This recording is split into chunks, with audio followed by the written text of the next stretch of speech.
अस्सलाम वालेकुम फ्रेंड्स, कैसे हैं आप सब लोग। मेरा नाम मोहम्मद अमजद है और मैं कंप्यूटर इंजीनियर हूँ।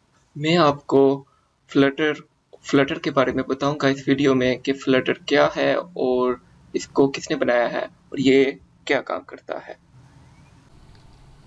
हाँ तो दोस्तों, अगर आप फ्रीलांसर हैं या कोई अपना एक पर्सनल प्रोजेक्ट को इनिशिएट करना चाहते हैं तो सबसे पहले आपको एप्लीकेशंस के कॉन्टेक्स्ट को समझना बहुत ज़रूरी है।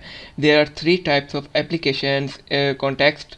For number one, native applications, and number two web applications, and number three hybrid applications. तो दोस्तों, सबसे पहले अब हम बात करते हैं नेटिव एप्लीकेशंस की और इसके एडवांटेजेस की। फॉर एग्जांपल, अगर आप एक एप्लीकेशन बनाना चाहते हैं जो कि एक प्लेटफॉर्म स्पेसिफिक हो, फॉर एग्जांपल एंड्रॉयड की एप्लीकेशन आप डेवलप करना चाहते हैं, तो आप इसको एंड्रॉयड स्टूडियो में बना सकते हैं। इसका एडवांटेज क्या होगा? आपको क्वालिटी अश्योरेंस, आपको क्वालिटी मिलेगी क्योंकि एंड्रॉयड के जो नेटिव फीचर्स होंगे वो एंड्रॉयड स्टूडियो में मौजूद हैं। और स्पीड, इसमें स्पीड का बहुत ज़्यादा फैक्टर होगा क्योंकि इनके फीचर्स क्योंकि नेटिव होंगे, आप इजीली इसको एम्बेड कर सकते हैं। तो दोस्तों, अब हम बात करते हैं आईडीई की।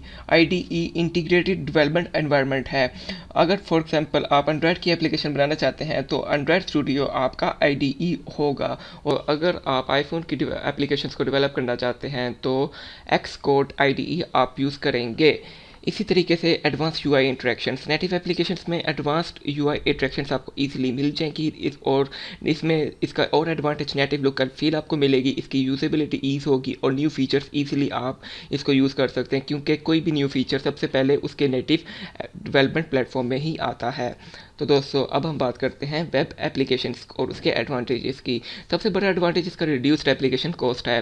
रिड्यूस्ड एप्लीकेशन कॉस्ट क्यों है? क्योंकि वेब एप्लीकेशंस के जो डेवलपर्स हैं वो बहुत ज़्यादा हैं as compare to mobile application development, और इसकी डेवलपमेंट ईजी है as compare to mobile application development. इसमें इतने ज़्यादा फैक्टर्स को नज़रअंदाज इसमें इतने ज़्यादा फैक्टर्स नहीं होते जो कि हमें मोबाइल एप्लीकेशन डेवलपमेंट में देखने पड़ते हैं। इसको आप इजीली इंटीग्रेट कर सकते हैं, इसकी मेंटेनेंस बहुत इजी होती है, इजी आप इसको इंस्टॉल कर सकते हैं और कहीं भी आप इसको एक्सेस कर सकते हैं। अगर आपके पास मोबाइल डिवाइस भी है तो आप ब्राउज़र के थ्रू वेब एप्लीकेशन को एक्सेस कर सकते हैं और ईजियर टू डेवलप, जैसा कि मैंने आपको पहले बताया। अब हम बात करते हैं हाइब्रिड एप्लीकेशंस की। हाइब्रिड एप्लीकेशन का सबसे बड़ा एडवांटेज ये है कि रिड्यूस्ड एप्लीकेशन कॉस्ट आपको मिलेगी। फॉर एग्जांपल, आप एक ऐसी एप्लीकेशन बनाना चाहते हैं जो तीनों के तीन प्लेटफॉर्म्स में चले, वेब प्लेटफॉर्म में भी चले, एंड्रॉयड प्लेटफॉर्म में भी चले और आईओएस प्लेटफॉर्म में भी चले, तो आप हाइब्रिड एप्लीकेशन डेवलपमेंट को कंसीडर करेंगे। और सेकंड, इसका जो फैक्टर जो इंपॉर्टेंट है वो इम्प्रूव्ड यूआई यूज़र इंटरफेस होगा क्योंकि एक ही डिज़ाइन होगा और ये डिज़ाइन आपको वेब का भी होगा और एंड्रॉयड का भी होगा और आईओएस का भी होगा। तो इसमें यूज़र एक्सपीरियंस आपको बहुत बेहतर मिलेगा और इजीली आप इसको इंटीग्रेट कर सकते हैं और सिंप्लीफाई मेंटेनेंस का मेंटेन भी कर सकते हैं। सिंप्लीफाइड मेंटेनेंस वो कैसे? फॉर एग्जांपल, अगर आप एक कोड लिखते हैं और आप उसको एक मॉड्यूल आप और एक्सटेंड करवाना चाहते हैं तो आप उसी कोड के अंदर उसको एक्सटेंड करेंगे, ना कि आपको लैदा कोड लिखना पड़े एंड्रॉयड, आईओएस और वेब के लिए। तो दोस्तों, ये थे कुछ एडवांटेजेस और वेब एप्लीकेशंस और हाइब्रिड एप्लीकेशंस और नेटिव एप्लीकेशंस के मैंने आपको कंपैरिजन और इसका एडवांटेज बताया। तो दोस्तों, अब हम बात करते हैं यूज़र्स बिहेवियर की कि यूज़र हमसे क्या एक्सपेक्ट करता है, क्लाइंट हमसे क्या एक्सपेक्ट करता है, क्लाइंट चाहता क्या है कि वो उसको किस किस्म की एप्लीकेशंस उसको मिले।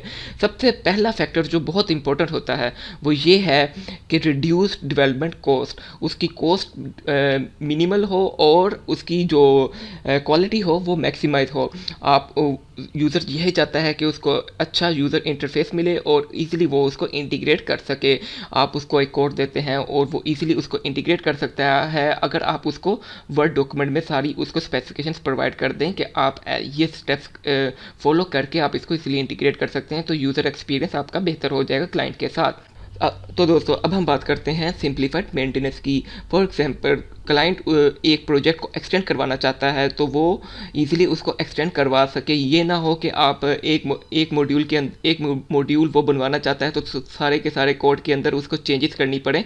ऐसा बैड यूज़र एक्सपीरियंस और बैड क्लाइंट एक्सपीरियंस में आता है। तो दोस्तों आपको ये काम नहीं करना। आपने जो भी कोड डेवलप करना है तो इसको मॉड्यूल्स में बनाना है ताकि उसकी मॉड्यूलर प्रोग्रामिंग करें ताकि आपको बाद में परेशानी का सामना ना हो।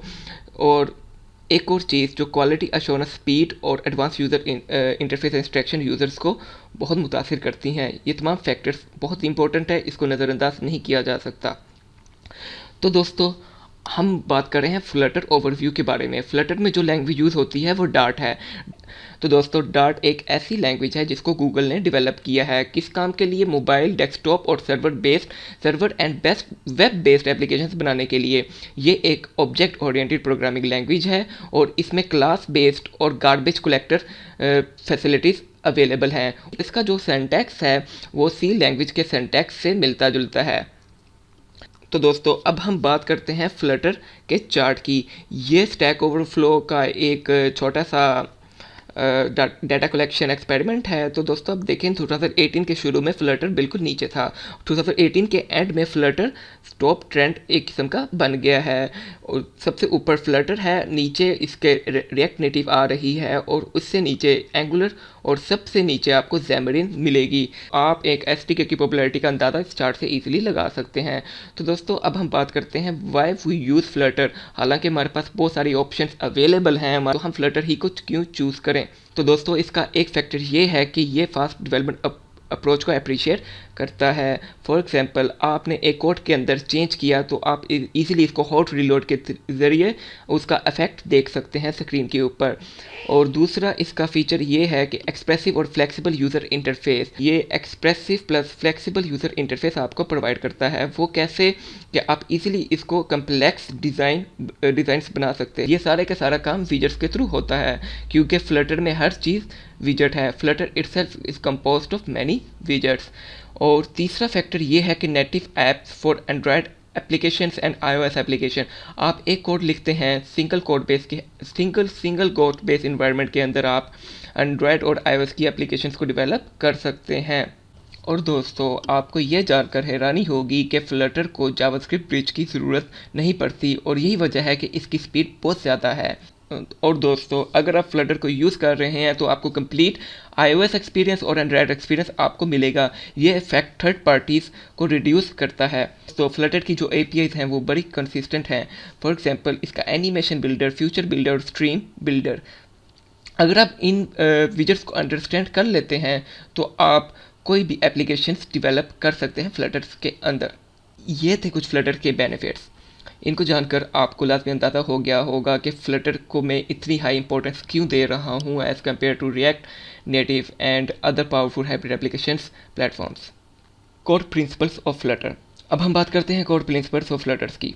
जैसा कि मैंने आपको पहले बताया कि फ्लटर के अंदर एवरीथिंग इज़ अ विजेट। आप विजेट को कैसे डिफाइन करते हैं? विजेट फॉर एग्जांपल अगर आपने एक बटन एप्लीकेशन के अंदर एक बटन लगाना है वो एक विजेट होगा, मेन्यू इंपोज करना है वो एक विजेट होगा, और अगर आपने बटन्स की पैडिंग को चेंज करना है वो आप एक विजेट के थ्रू कर सकते हैं। और आप उसका स्पेसिफिक लेआउट चेंज कर सकते हैं, कलर स्कीम को चेंज कर सकते हैं। ये सारा का सारा काम विजेट्स के थ्रू ही होगा। और विजेट्स कैसे बनते हैं? Widgets are composed of many small widgets, और जब ये तमाम विजेट्स कंबाइन होते हैं तो एक पावरफुल इफेक्ट्स को जनरेट करते हैं।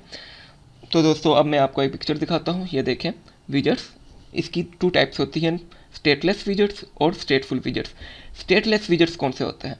ऐसे विजेट्स जिनका डाटा रन टाइम पे चेंज ना हो तो हम उनको स्टेटलेस विजेट्स के अंदर रखते हैं।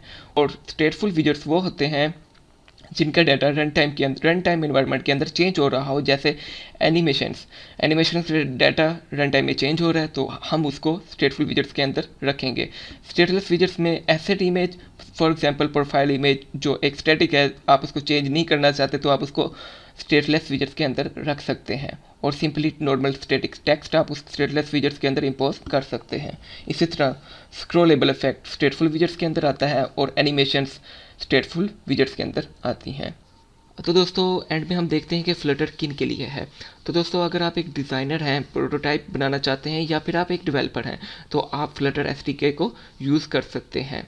यहाँ पे मैं आपको एक बात बताता चलूँ कि अगर आप फ्लटर एसडीके को सीखना चाहते हैं और आप प्रोग्रामिंग लैंग्वेज में न्यू हैं, आपका एक्सपीरियंस नहीं है इस फील्ड में, तो मैं आपको ये सजेस्ट करूँगा कि आप सी प्लस प्लस या जावा को सबसे पहले उसको सीखें, उसको यूज़ करें, और फिर आप फ्लटर के ऊपर आएँ।